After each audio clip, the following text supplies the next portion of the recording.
Bismillahirrahmanirrahim. Alhamdulillah wassalatu wassalamu ala Rasulillah. Amma ba'du. Kali ini kita akan sama-sama belajar sebuah kitab yang penting yang berjudul Usul fi Tafsir karya Syekh Muhammad bin Shalih Al-Utsaimin. Kitab yang berbicara tentang pokok-pokok dasar dari ilmu tafsir yang hendaknya diketahui oleh siapa saja yang hendak bergelut di dunia tafsir. Dan ini adalah nas, kitabnya berbahasa Arab, Usul fi Tafsir karya Syekh Muhammad bin Utsaimin, yang mana nanti di layar akan kami tampilkan terjemahannya dengan berbahasa Indonesia yang hendaknya bisa membantu ikhwas sekalian yang hendak belajar dan belum mengetahui bahasa Arab. Untuk itu kita mulai pelajaran pertama ini dengan membaca muqaddimah dari kitabnya. Qala rahimahullahu ta'ala, alhamdulillah nahmaduhu wa nasta'inuhu wa nastaghfiruh wa natubu ilaih wa na'udzu billahi min syururi anfusina wa min sayyiati a'malina man yahdihillahu fala mudilla lahu wa man yudlil fala hadiya lahu wa asyhadu an la ilaha illallah wahdahu la syarika lah wa asyhadu anna Muhammadan abduhu wa rasuluhu sallallahu alaihi wa ala alihi wa ashabihi wa man tabi'ahum bi ihsanin wa sallama taslima, amma ba'du. Sungguhnya segala puji itu milik Allah Subhanahu wa taala. Kami memujinya, meminta pertolongan kepadanya dan meminta ampun kepadanya, dan kami berlindung dari kejahatan diri kami dan dari kejelekan perbuatan kami. Siapa yang Allah berikan petunjuk, maka tidak ada yang bisa menyesatkannya. Dan siapa yang Allah sesatkan, maka tidak ada yang bisa memberikan petunjuk untuknya. Aku bersaksi bahwa tidak ada sesembahan yang hak kecuali Allah Subhanahu wa taala, dan tidak ada sekutu baginya. Dan aku bersaksi bahwa Muhammad adalah hamba dan utusannya. Salawat dan salam semoga tercurahkan kepada Rasulullah, kepada keluarganya, kepada para sahabatnya, dan orang-orang yang mengikuti mereka dengan baik. Amma ba'du. Fa inna minal muhim fi kulli fannin an yata'allama al-mar'u min usulihi ma yakunu 'aunan lahu ala fahmihi. Di antara perkara terpenting dalam mempelajari setiap bidang ilmu adalah seseorang mempelajari ilmu itu dari usulnya, yaitu hal pokok yang sangat mendasar dari ilmu itu. Wa takhrijihi ala tilkal usul. Karena hal ini akan sangat membantu dia dalam memahami dan mentakhrij, yaitu mengeluarkan ilmu itu secara benar berdasarkan usul tersebut. Liyakuna ilmuhu mabniyan ala ususin qawiyah wa da'ima rasikhah wa qad qil man hurimal usul hurimal wusul. Sehingga ilmu yang diperolehnya itu bisa dibangun di atas landasan yang kuat dan sandaran yang kokoh. Ada pepatah Arab mengatakan, man hurimal usul hurimal wusul. Barang siapa yang meninggalkan usul, maka ia tidak akan sampai pada tujuan. Wa min ajalli fununil ilm bal huwa ajalluha wa ashrafuha ilmu tafsir. Dan di antara bidang ilmu yang paling agung, bahkan yang paling agung dan paling mulia, adalah ilmu tafsir, yaitu alladhi huwa tabyinu ma'ani kalamillahi azza wa jalla. Yaitu ilmu tafsir ini ilmu yang merupakan penjelas dari makna kalam Allah azza wa jalla. Waqad wada'a ahlul ilm lahu usulan kama wada'u li ilmi al-hadith usulan wa li ilmi al-fiqh usulan. Para ulama telah meletakkan dasar-dasar ilmu tafsir, sebagaimana mereka juga telah melakukan dalam ilmu hadis dan ilmu fiqh, yaitu meletakkan dasar-dasar ilmu pada ilmu-ilmu tersebut. Waqad kuntu, kata Syekh, saya menulis ilmu tafsir ini, yaitu kitab ini.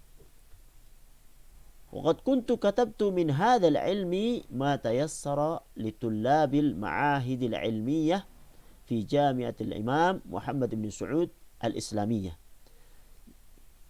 Saya berkata bahwasanya saya menulis ilmu tafsir ini, buku ini, sebagai pegangan bagi para tulab, para talabul ilm, para pelajar yang ada di mahad ilm, yaitu sekelas SMP, SMA, yang ikut dalam Universitas Al-Imam Muhammad bin Saud Al-Islamiyah yang ada di Riyadh. Fatalaba minni ba'dun nasi an ufridaha fi risalatin. Kemudian ada orang yang meminta untuk menulis risalah ini secara terpisah dalam sebuah buku. Liyakuna dzalika aisar wa ajma'. Agar lebih mudah dalam penyajiannya dan bahasannya yang lebih lengkap. Fa ajabtuhu ila dzalik wa as'alullaha ta'ala an yanfa'a biha. Maka saya mengabulkan permintaan itu dan saya mohon kepada Allah Subhanahu wa taala agar Dia memberikan manfaat atas risalah ini. Kemudian rahimahullah mengatakan wa yatalakhasu dzalika fima ya'ti. Secara ringkas, isi buku ini adalah sebagai berikut. Yang pertama tentang Al-Qur'anul Karim. Berisi mata nazal Al-Qur'an ala Nabi sallallahu alaihi wasallam wa man nazala bihi alaihi minal malaikah. Kapan permulaan turunnya Al-Qur'an kepada Nabi Muhammad sallallahu alaihi wasallam dan siapa malaikat yang membawa wahyu kepada beliau. Poin kedua, awwalu ma nazal minal Qur'an. Ayat Al-Qur'an yang pertama kali diturunkan. Poin ketiga, nuzul Qur'an ala nau'aini, sababiyun wa ibtidaiyun. Turunnya Al-Qur'an ada dua macam, sababi dan ibtidai. Yang keempat, Al-Qur'anu makkiyun wa madaniyun wa bayanul hikmati min nuzulihi mufarraqan wa tartibul Qur'an. Penulisan Al-Qur'an, yani ayat-ayat Al-Qur'an, ada yang makkiyah dan ada yang madaniyah. Kemudian penjelasan tentang hikmah diturunkannya Al-Qur'an secara berangsur-angsur dan urutannya dalam Al-Qur'an. Poin kelima, kitabatul Qur'ani wa hifdhuhu fi ahdi Nabi sallallahu alaihi wasallam.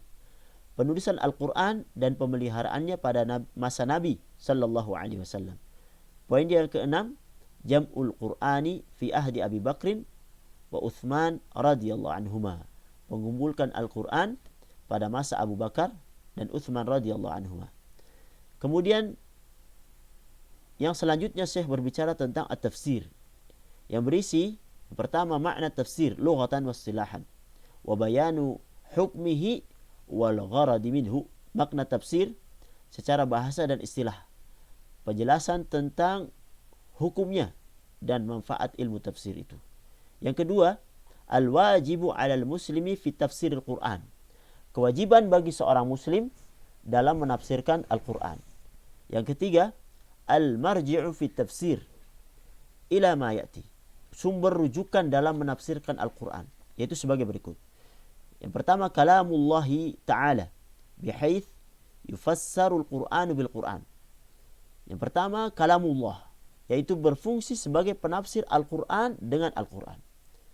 Yang kedua, sunnatul Rasul sallallahu alaihi wasallam, yaitu sunnah Rasul sallallahu alaihi wasallam. Li'annahu muballighun 'anillahi ta'ala wa huwa a'lamun nasi bi muradillahi ta'ala fi kitabillah. Karena Rasulullah sallallahu alaihi wasallam adalah penyampai risalah dari Allah dan orang yang paling mengetahui makna dan maksud dari firman Allah yang disebutkan di dalam kitabnya. Yang ketiga, kalamus sahabah radhiyallahu anhum, la siyama dzawul ilmi minhum wal inayatu bit tafsir, li'anna al-Qur'ana nazala bi lughatihim wa fi asrihim. Perkataan sahabat radhiyallahu anhum, terutama sahabat yang memiliki ilmu dan perhatian dalam tafsir. Karena Al-Quran itu turun dengan bahasa dan di masa mereka. Yang keempat, kalamu kibarit tabi'ina alladzina i'tanau bi akhdhi tafsiri 'anis sahabah radhiyallahu anhum. Perkataan para tabi'in yang senior yang memiliki perhatian dan mengambil tafsir dari para sahabat radhiyallahu anhum. Dan yang kelima, ma taqtadihil kalimatu minal ma'ani asy-syar'iyyah aw al-lughawiyyah hasab as-siyaq. Fa in ikhtalafa asy-syar'iyyu wal-lughawiyyu ukhidha bil ma'na asy-syar'i illa bidalilin yurajjihu al-lughawi. Yaitu tuntutan kata-kata berupa makna menurut syariat atau bahasa sesuai konteks kalimat. Jika makna syar'i dan makna lughawi atau bahasa itu berbeda, maka yang diambil adalah makna syar'i, kecuali bila ada dalil yang lebih menguatkan dari makna al-lughawi. Poin keempat, pembahasan tafsir, yaitu anwa'ul ikhtilafi al-warid fi tafsir al-ma'thur. Ikhtilaf atau perbedaan yang terdapat dalam tafsir yang ma'thur atau nukilan dari riwayat. Poin kelima, tarjamatul Qur'ani ta'rifuha wa anwa'uha hukmu kulli naw'in. Penerjemahan Al-Quran yang meliputi definisi, pembagian, dan hukum setiap bagiannya. Khamsu tarajima mukhtasaratin lil masyhurina bitafsir. Thalathun lis sahabah wa thnatani lit tabi'in. Kemudian biografi singkat dengan oleh 5 orang yang terkenal dari bidang tafsir, yang 3 orang dari sahabat dan 2 orang dari tabi'in. Kemudian aqsamul Quran min haitsul ihkam wat tasyabuh. Pembagian Al-Quran dari sisi muhkam yaitu jelas dan mutasyabih yaitu samar. Yang berisi tentang mauqifur rasikhina fil ilmi waza'ighina minal mutasyabih. Sikap orang-orang yang kokoh ilmunya, ar-rasikhuna fil ilm, dan sikap orang-orang yang condong pada kesesatan fi qulubihim zaigh terhadap ayat-ayat yang mutasyabihat. Kemudian tentang at-tasyabuh, haqiqiyun wa nisbiyun. Ayat-ayat mutasyabih ada 2 macam, yang hakiki dan yang nisbi. Al-hikmah fi tanawwu'il Qur'ani ila muhkamin wa mutasyabih. Hikmah di balik ayat-ayat muhkam dan ayat-ayat mutasyabih di dalam Al-Qur'an. Muhimut ta'arud min Al-Qur'an wal jawabu anhu wa amthilatun min dhalik. Anggapan adanya pertentangan dalam ayat-ayat Al-Qur'an beserta jawaban dan contoh-contohnya. Kemudian pembahasan tentang al-qasam, yaitu sumpah, dari ta'rifuhu wa adatuhu wa faidatuhu, definisi alat-alatnya dan faedahnya. Kemudian pembahasan tentang al-qasas, tentang kisah-kisah, ta'rifuha al-ghardu minha al-hikmatu min tikrariha wa ikhtilafiha fit tuli wal qisari wal uslub. Definisi, tujuan, hikmah di balik pengulangan dan perbedaan panjang dan pendeknya cerita, serta penggunaan metode dalam cerita.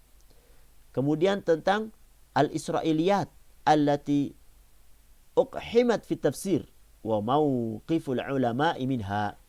Cerita-cerita Israiliyat yang disisipkan di dalam penafsiran Al-Quran dan sikap ulama terhadapnya.